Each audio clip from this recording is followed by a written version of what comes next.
Nobody spends all of life dreaming about the future or musing about the past.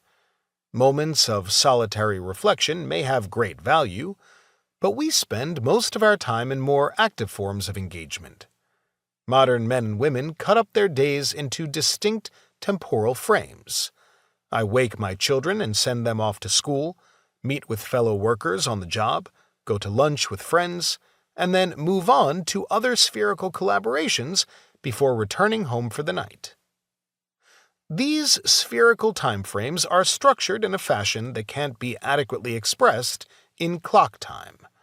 Rather than measuring them in minutes or hours, we mark out our spherical encounters holistically.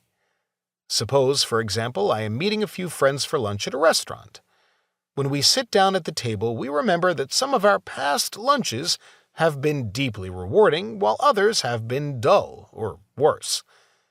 But we don't suppose that the meaningfulness of our current lunch can be assessed on a minute-by-minute basis. Instead, the relevant temporal frame is lunch as whole. Suppose that lunchtime begins at 12:30 and ends at 1400.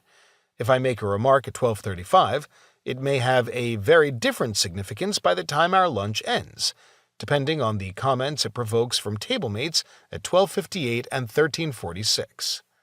Our lunchtime experience can only be assessed as a totality, from the moment I greet my friends at the restaurant to the moment we say goodbye and go our separate ways. Modern men and women live out their daily lives in a series of here and nows framed by their current spherical engagements. Call this the priority of the present. The existential challenge is to reflect on the way it shapes the dilemmas of modernity and postmodernity. For starters, consider the way the priority serves as the very foundation of modern self-understanding. It is not enough to make a good faith effort to engage with my lunch partners or other sphere mates in a manner that makes sense to me. My self-presentation must also make sense to them. In short, mutual recognition by sphere mates is the foundation of each individual's personal identity in the modern world. I will explore the crucial role of mutual recognition through a number of scenarios in which sphere mates confront predicaments generated by breakdowns in the particular here and now in which they find themselves. As my argument proceeds, it will become clear that the pathologies provoked by different kinds of breakdown depend on the particular sphere in which they occur.